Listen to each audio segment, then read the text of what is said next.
So, you are a life coach and you help people with recurring emotional and behavioral issues. What's your story and how did your experiences lead to what you're doing now? hmm So I guess you could say my story is pretty exemplary of what they call generational trauma or intergenerational trauma. So it started out me dealing with my own behavioral, emotional addiction issues all the way back in 1995. And it grew in my understanding and my own self-improvement work. And to the point where it changed my career, I became a drug counselor and a life coach helping people with addiction and emotional issues. And only in the last several years did I realize, this is generational trauma that I'm dealing with. And I found out about it in a very specific way. Okay, before we get to that, can you first define generational trauma? What is that? For people who are not as familiar with it. Yes, yes. So generational trauma basically states that if you've gone through a trauma that was unresolved, especially as a child, that unresolved, all the feelings, all of the mechanisms possibly that your body created to deal with that gets passed to your child genetically. And so people who've been through traumas that pass it along to their children are at higher risk for having anxiety and depression as a diagnosis, ADHD, autism, bipolar, schizophrenia, things that have, these are all diagnoses that have emotional dysregulation and impulse behavior control problems as a key feature because of this unresolved trauma from their parents. Okay, and then you said that you had experiences yourself and this generational trauma then led to the creation of what you do. Can you explain a little bit more like what Yeah, happened and then how did that lead to what you do yeah. now? So my story is also exemplary of many adults who were late diagnosed with ADHD and autism. Or there's a newfangled term for it. They're calling ADHD, autism and ADHD together. And the kind of autism, there's three levels to it. I'm level one, which has also been called Asperger's as well. So I just wanted to put that out there. And so my story as an adult is being late diagnosed is pretty exemplary. Smart enough to get through college and have a career and a marriage.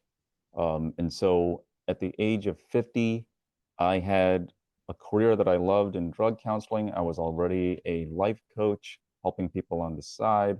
I had a family and a marriage that I loved dearly. That was the most important thing to me. And at the age of 50, everything imploded. And instead of going worse with my addictions or just going into another relationship, I decided to go introspectively into myself and find out why this happened. Because I sort of already knew there was definitely things about myself I wasn't dealing with, just from my own self-improvement work and being a drug counselor. So I feel like I got lucky in that respect. So all the work I'd done precedingly made me really go deeper into myself in my understanding to resolve this. And that's how the protocol came out of this, me going deeper into this work after the implosion of my marriage and my career as a drug counselor as well. Okay, so then you asked yourself, like, why did this happen? And as you were reflecting on your life, your interactions with others, you realized that you were suffering from generational trauma, like that was affecting how you Yeah. reacted in situations. And can you Yeah. explain that more? Let me tell you the exact story of it really quick. So in in really bolstering and going much more heavily into my self-improvement work after my marriage and my career ended, I ended up going back into psychiatry for medication assessment, and it was a psychiatrist who suggested getting the assessment for autism and ADHD. And so I did both and was diagnosed with both at the age of 50, a late diagnosis, which was a revelation to me. But when I read up on it and looked at videos of people who had these conditions, I realized they are describing me. So it wasn't just a label that I was using. I want to make that pretty clear. When I followed up on it, read about what it is like to have these conditions together, they were describing me. and what I had been through my entire life. However, even with all this stuff that I knew, support groups, meditation, psych meds, therapy, yoga, proper diet, sleep, exercise, my behaviors and my emotionality and the thoughts that these conditions would create were still occurring at a very intense rate. And I became very, very depressed over it. Um, and because I could see, even though I wanted my life to move forward, these patterns were still happening, which could easily destroy another interrelationship. And so I was getting really depressed because I didn't seem to have an answer to this. And so um, what happened was I got really, really depressed. And I realized, luckily, the reason you're getting depressed is because you're seeing all of this stuff as a problem. Why don't you see this stuff like from God's point of view? So I was already teaching people meditation, how to access the peace of meditation by the time all this happened. And so, from my opinion, God's point of view is the point of view of that deep inner peace that you could access during meditation. And so I looked at everything from that point of view, and that's when the generational trauma answer came out. Okay, so you said that you saw patterns in behavior and events around you, and that was, explained by generational trauma. And that then you used that knowledge then to help, process through, kind of meditation or understanding kind of your emotions. Is that right? And can you explain a little bit more the connection between once you had that realization that this is, why your body is responding this way, and then what you did about it, Yeah. the, the actions you took? Okay. So I'm just going to briefly review how I was introduced to generational trauma. Like I said, I was depressed about this, really despondent because I couldn't help myself. I couldn't help the people that I was counseling and coaching if they had similar conditions. And then I said to myself, like, the reason that you're getting depressed is because you're seeing all this as a problem. Why don't you see this from God's point of view, which is the point of view of the meditative inner peace that you help with people in accessing because you do these meditations. And as soon as I did that and looked at my quote unquote problem with my mental health, within seconds, it's as if a voice was spoken into my consciousness. It wasn't a thought that I was having or a thought pattern that was coming to this conclusion. Is as if something spoke into my consciousness, and all it said was sins of the father. To the point where I was like, broke out of my meditation, looked around, wondering like where did that came from, that voice or that quote, and then I realized it's from the Bible. Sins of the father will be visited upon their children. And immediately, from my own training, I realized there's a connection to intergenerational trauma. And so that week, I interviewed or talked to my psychiatrist and asked him, is intergenerational trauma real? And has it been proven? He said, yes, it is real. It's been proven. This is what is taught in the university level. And if a person went through traumas when they were, and they never resolved them, are they at more risk for having children who have ADHD, autism, things with emotional dysregulation as a feature? And he said, yes, especially when they're children. And so that helped me to change how I saw. I no longer saw my mental health and all the consequences that were happening as a quote unquote problem. What I saw was,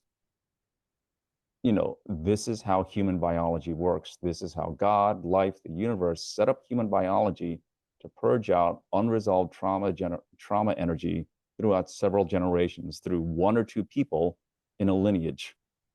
It's a purge, and we are the purge. And so once I saw it that way, I was no longer getting mad at myself, blaming myself. I was no longer getting stuck working with clients because I saw they are going through a natural biological genetic process of purging unresolved trauma energy in their lineage.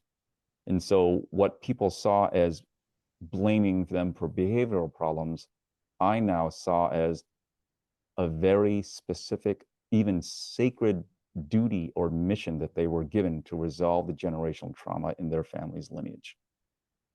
Yeah, can I ask a clarifying question though? When you refer to sins of the father, the word sin has a certain meaning or connotation, especially kind of in a religious context. But I think what you're saying is that this is not a value judgment about something your parents did or didn't do. It's Yes, more that they just like lived through a certain experience and that experience is being passed on to their yes, children. Can you just maybe talk about that a little bit more? yeah. So when you said, I see, the word sins of the fathers of value judgment, that's many people see it that way. And when I talk about generational trauma and talk about my story with that, they sometimes blame themselves. And it really actually comes down to the definition of the word sin that they were taught as children. And so most of us, especially if you're Christian, were taught that sin meant you did something wrong, you did something bad. And honestly, if you continue to do something like that, you are wicked and evil. And so sin has a very negative value judgment connotation. The word sin came from the Greek, from ancient Greek, and ancient Greek was the original language of the Bible. And sin was actually an archery term. And all it meant was you missed the mark, you missed your target, you missed the point, you misunderstood. That's what sin originally meant. So now take that, sins of the father meant your parents didn't do anything wrong. They didn't do anything evil, bad, or wicked. They're not to blame for anything like that. They basically, you could say, misunderstood what they were supposed to do when they experienced a trauma because nobody taught them. That's what I mean. And so, because parents experienced this trauma, they didn't know how to deal with it, how to process. Um, it was then passed on to their kids through their DNA. And now Yes. their children actually are suffering from the consequences of that. And they also don't know how to deal with their feelings or that trauma or whatever. And that has led then to what you do now is Yes. helping people understand, okay, this is the root cause of some of the problems or challenges they experience. Is that right? Yes. And I should say that definitely if a child experiences a trauma, they should go through the proper treatment for it. And I'll be honest, some of the protocols for dealing with trauma would be very, very difficult for a child to go through. And so I don't even see it as a mistake that children were never taught this. Children's brains are still developing emotionally, intellectually, and if they were put through some kind of trauma resolution protocol, their brains might be, just not mature enough and developed enough to really understand what they're going through, what they're supposed to do, and how to resolve it. It is much more easily understood, and you can go through the process smoother when you're an adult going through this. So let me just say that straight out. So again, a child not being taught this, learning how to resolve a trauma, is not a mistake. It's still biological functioning. This is what children are taught to do to survive a difficult situation. Yes, it does get passed to the next generation, and certain people in that lineage are the purge of that generational trauma, but that's just how human biology works. There's nothing wrong with that. Okay. Yeah. Can you talk now then? What is your protocol? What do you do, and how does that Yeah. actually help people? So I feel the best way to talk about my protocol is explain that it happened to me, that I am helping people with a protocol that I went through personally myself. And when I turned it into a linear coaching protocol, people were telling me they were getting the same effects that I was getting. It was resolving these years old, decades old, unresolved emotions and traumas inside of them and helping them to live more in peace through basically, honestly, something that we were only working together a few days or weeks. And so that's why I began, putting it out there and helping people with this protocol. But I went through it first, so what happened was this, and this goes along with this happened around the same time as I found out about generational trauma. And so I was still having strong emotionality, strong thoughts and feelings about my past, and creating a strong, volatile personality that was always down on itself, always very blaming of, people and even God for doing this to me.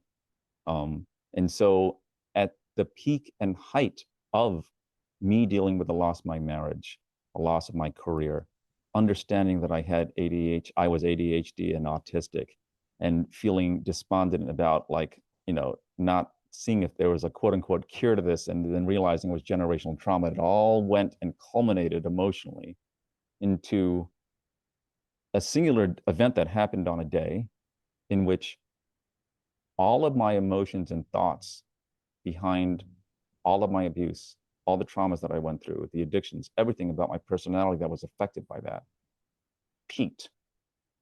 And even though my body sat still, my brain and my emotional system went through the entire emotional cycle of all of that culmination of that ego-centered trauma, peaked like a wave, went up and went down. And so the thoughts and all the feelings of it came up. My body sat there and did not do anything. It maybe shook, it cried a little, but it didn't get up and start doing things around the house. Um, this is sometimes I say, no one showed me this. God showed it to me. Because I just sat there and this happened to me. It peaked and then it went down. And then after that, I was in this unbelievable empty piece of my consciousness for a good 15 minutes straight. Um, and that's pretty amazing considering that my mind is ADHD. No, it's always thinking. And it was just purely nothing. It was just a silence for 15 minutes. And I was in awe of how empty my consciousness was after all of this energy was allowed to peak inside of me.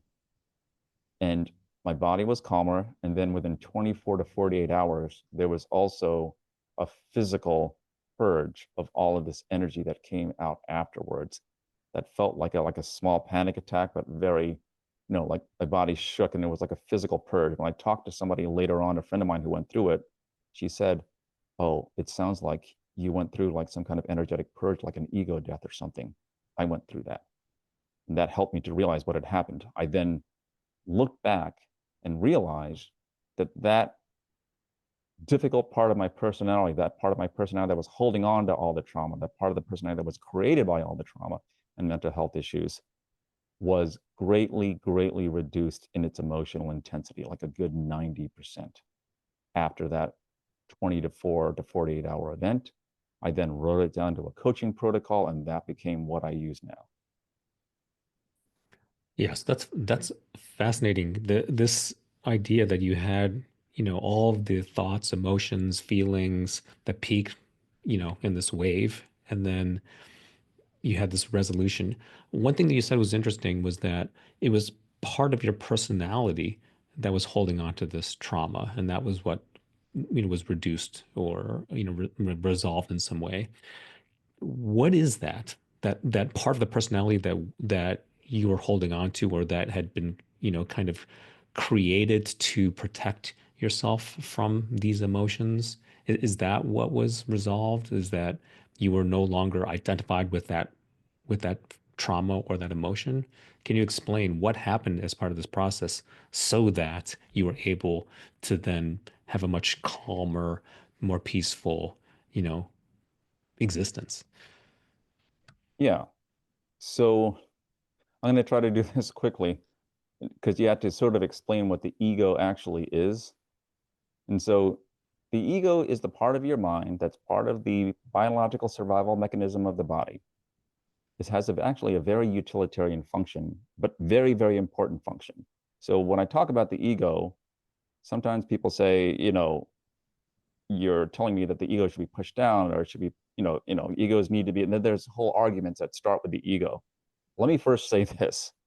This is not about making the ego a villain. This is not about pushing down the ego. This is not about not giving any love, care, and nurturing to the ego. This is not about that at all. Actually, you should give a lot of love, care, and nurturing to the ego because it's the only one you got. It's just that it was seen that the ego has a very utilitarian function. It has a lot of functioning thoughts, your grocery lists, paying your bills, taking care of the car, where should I go to college? It has a lot of functioning thoughts like that. But it also is your personality, which is how emotional do you get? What are your emotional reactions to things? What are your preferences to things? How do you identify yourself, right? So what the ego also does, though, in addition to this utilitarian function of helping to think through, how to survive in the world, it creates your personality and holds on to your emotions to do that. So it actually also holds on to, like a backpack, any kind of unresolved emotions in there, trauma energies, generational trauma energies, holds on to that. And as a result of it, weighs it down, weighs you down emotionally. And so think of your ego like this backpack that you need, has a very utilitarian function. It's very, very important. It's important to treat it with a lot of care because it's the only one you got. But it was given all of these really heavy, unresolved, sometimes trauma related emotions that really makes the person even feel heavy inside and full of confusion and anxiety and depression because it doesn't know what to do with it. So think of this backpack holding all of these like vitamins and supplements and nutrients pills that it doesn't know what to do with. And these pills weigh like 40, 50, 60 pounds. But because it doesn't know what to do with them, it just puts it into hidden pockets in the backpack. So the ego is doing this on its own. It's like taking it, doesn't know what to do with all these unresolved emotions that I use the analogy of the backpack and these vitamins and supplements, and I'll explain that later, and just puts them into these hidden pockets. And so while you're walking around in life, trying to do everything that everybody else is doing, you're feeling heavy, reactive, depressed. A person with a heavy ego like that will walk around like as if they're heavy. You'll see them, saunter or meander through a room. It almost weighs them down energetically. And so that's what the ego is. Let me explain that first. Does that make sense? That makes That sense. okay. Yeah. So what the protocol does is it shows you, it exposes where it was keeping all these vitamins, supplements, and nutrients, shows you where they are. And the reason I use the analogy of vitamins, supplements, and nutrients is because you do not throw them out. You don't get rid of them. We're not getting rid of them. The way you make your backpack lighter is you ingest them, you take them into yourself. And so it is actually a part of your healthy functioning to resolve it by integrating it into your system. Now, the analogy of vitamins, supplements, and nutrients sort of fails there because you usually take those one day at a time. This can lighten your backpack and have you integrate all these vitamins, supplements, and nutrients over a much shorter period of time, a few days, weeks, mostly, maybe at most, a couple years. But can we pause there? Because in this analogy, vitamins, supplements, nutrients, those are good things for you. But these unresolved trauma-related emotions, is that actually good for you? Well, when we call them unresolved trauma related emotions, it sounds like a bad thing. But what they all really are is just intense emotions that haven't been processed. And they need to be processed just like any other emotion. So they're not necessarily bad at all. It's just, it's the way the human mind thinks. We're always making this judgment. This is good, this is bad. So when it hears the word trauma, this is bad. That's the way we label it. But really, what needs to happen is all of these unresolved emotions need to be integrated and processed into the body like a vitamin, supplement, or nutrient. Okay, that makes a lot of sense. And Yeah, therefore, the protocols, because the emotions are not bad, they just are. And if you can integrate them and not have them weigh you down, you will be better off. yes. So what Yeah. the protocol does is, like I said, it identifies which specific emotion, because there's only five actually. There's only five core emotions that, when left unresolved, can really create this weighed down backpack, volatile, personality. And the five emotions are self-loathing, um, the despair that life can be meaningless, unresolved, uh, overwhelming sadness due to unresolved loss or grief, unresolved pain of suffering, emotional suffering, like the energy of a child crying, and the primal fear of survival. Those five emotions. So that's what the protocol does. It helps you to identify which of these, unresolved emotions are in you or in your egoic backpack. And then the protocol itself teaches you how to ingest them and take them into yourself so they're not weighing you down. And those five, I guess you'd say, core emotions really are the basis for this, generational trauma impacting people Yeah. today. Yes. Is that right? Something Yeah. happened in the past or in Because their I, ancestors' yeah, past, whatever. exactly. Because I saw that when a person goes through a trauma, if it's unresolved, they usually have one of these five emotions that's unresolved in there.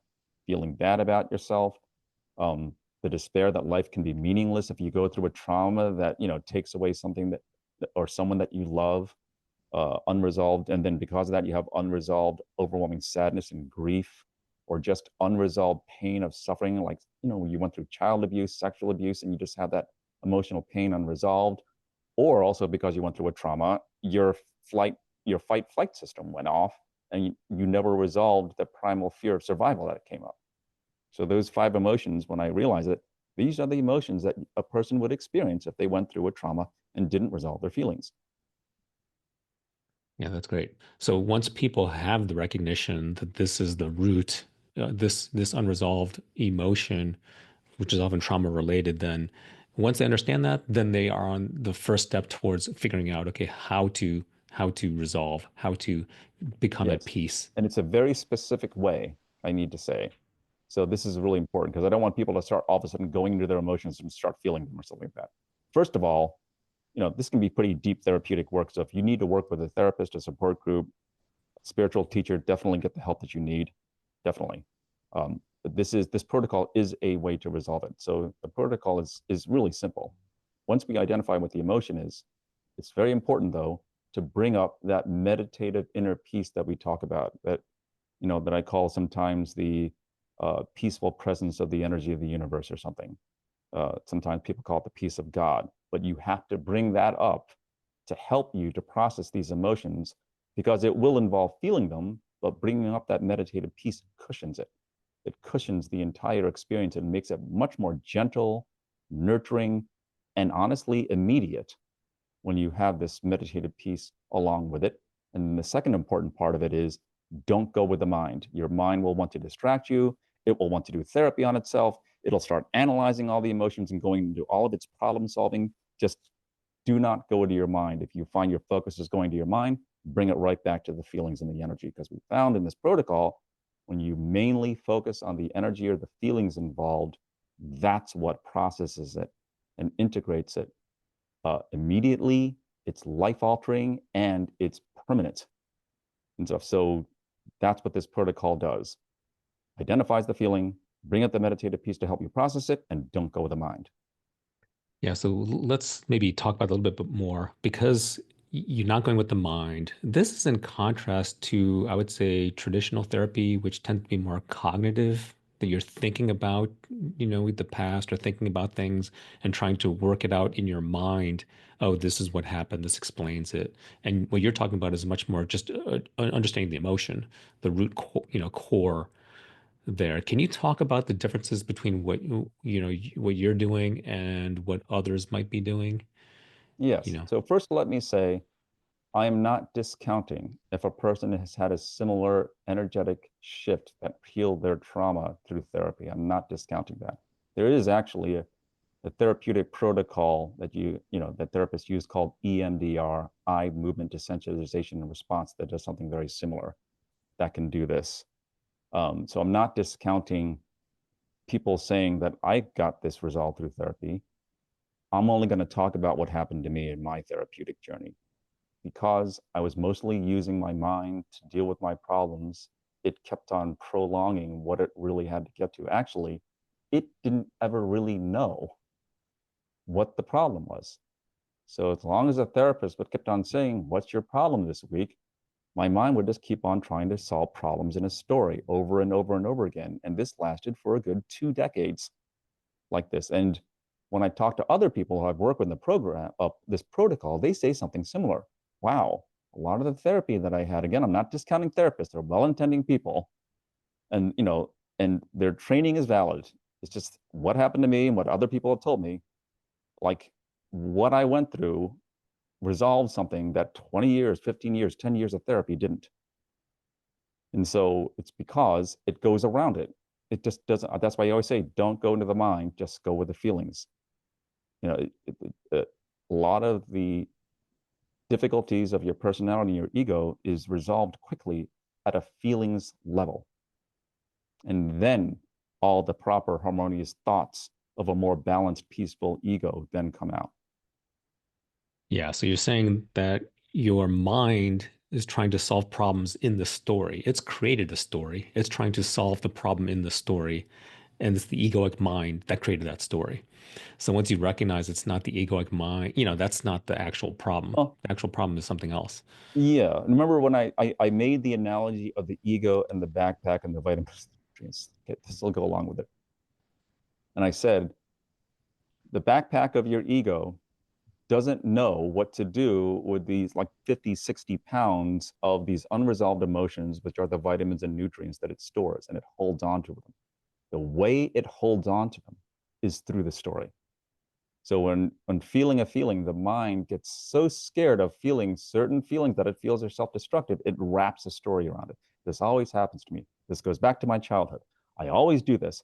I don't know why I create this pattern, and then because of that, I always end up dating people like this. And then it just basically wraps a story around the feeling and holds it.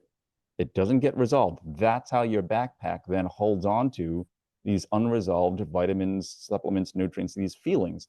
That's how it does it through the story.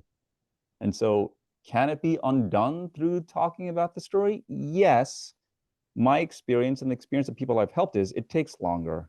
It can take longer. But there are certain therapeutic trauma related therapies that can do it faster, like EMDR. Yes. But from my experience talking about it, it was taking years and years and years and not even identifying the five core emotions. Yeah, but your mind is creating these stories to kind of rationalize the situation because it's trying to protect Yes. itself. And so one of the things about your method is if you are confronting or, facing these deep, painful emotions, it's fundamentally, I would say, a much more challenging method.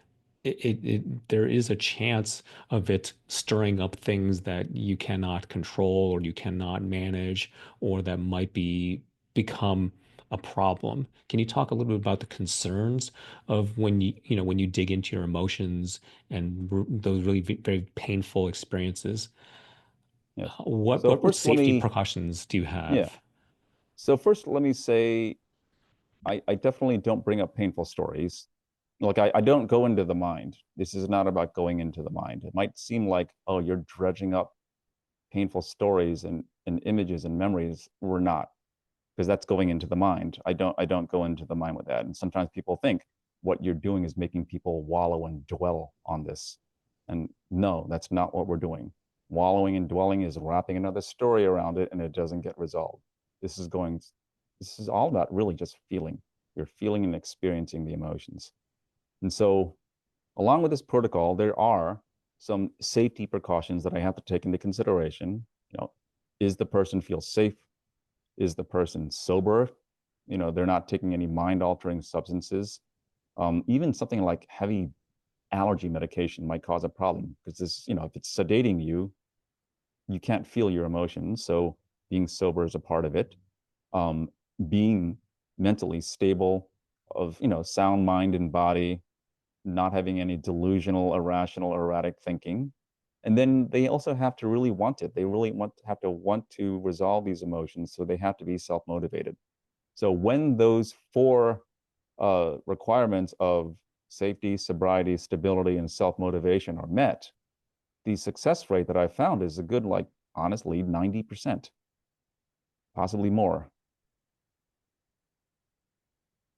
Yeah. And so by identifying people who are able then to, have the right situation, safety, sobriety, all these kinds of things, they're then able to then really understand their emotions and resolve any blocks or any, problems that that manifest themselves in these behaviors. Is that right? Yes. They understand Yes. themselves in a much deeper way.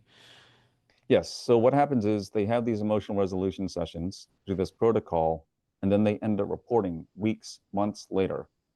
You know, now, like I came to you because when my addicted daughter and I would start talking about the addiction, I'd start making suggestions, she'd start getting defensive and scream and yell at me. And then as a result of that, I'd get all shocked and just scream and yell at her back. And it was always this recurring pattern for years. I went through that protocol with you, and then just the other day, she went into her usual addictive mindset, screamed and yelled at me, and I wasn't pushing down my emotions. I wasn't numbing myself. They simply were not coming up. The anxiety, the trauma feelings, all of those thoughts of being defensive and yelling back at her just did not show up. And I sat there in peace, listening to her, responding to her calmly without having to do any therapy on myself, without having to do affirmations, without having to meditate for an hour. It was, and they say it's miraculous because all of those old thought and emotional patterns that would normally come up under that trigger, no matter what the trigger was, with my husband, with my boss, simply were not there anymore. And I tell them, yes, because what we're doing is we're resolving all of those recurring patternistic problems at the feelings level. And once you do that, it's like pulling out the core root of a weed. It kills all the behavior on top. And so it just doesn't come up anymore. And that's what people are telling me. And that's what happened to me. Yeah, so when you're in an emotionally charged situation and the other person is like saying these things that normally would trigger you, if we don't respond in kind, we don't resist, we don't try to avoid the unpleasant emotion by rationalizing or fighting back or whatever it is, then we don't have that internal turbulence. We don't suffer. We just, can see, okay, this person has an emotional reaction, but it doesn't create that same Yeah. response in us. Yeah. Usually what happens before the person's emotions are unresolved, the trigger causes you to take things personally. You get all emotional as a result of it. And it could be an argument with your daughter over something simple, like, what classes to take or something like that. It could be something like that. But if you are inside, you're taking things so emotionally personally, an argument can easily ensue. What this does is what people tell me is, I just don't take things as personally as much anymore. Like that person inside me, that used to be angry and take things so defensively just wasn't there anymore after I did that work with you. Yeah. And sometimes it's because the other person, the parent in this example, has their own feelings, emotions, anxieties, fears, whatever it might be, and they want a certain situation. They want their child to take a certain class. They want their loved one to, Yes. to behave in a certain way. And that's causing then, I guess, the conflict. Yes. Them, the parent in this particular situation, it can happen with the child too.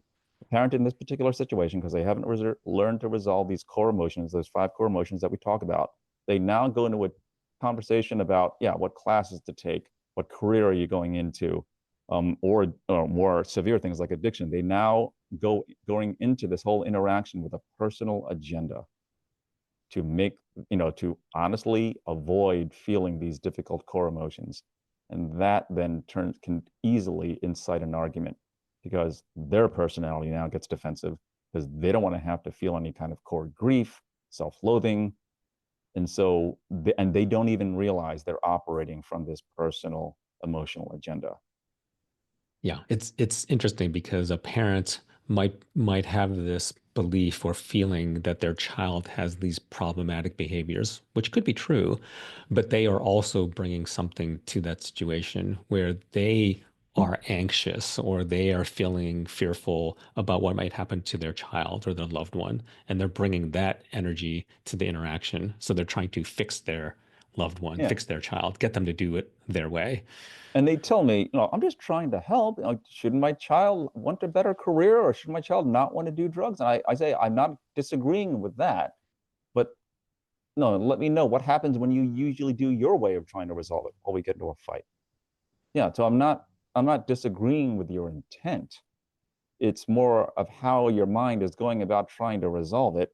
And it's causing this recurring problem between you and your relationship because you have unresolved emotions in there that possibly the mind has even kept you from. So I've even met people who say, I don't have those core emotions, but a lot of your thoughts and behaviors around this situation tell me that you do, but your mind has effectively kept this from you. It's doing its job. It's trying to protect you from it because it doesn't know what to do.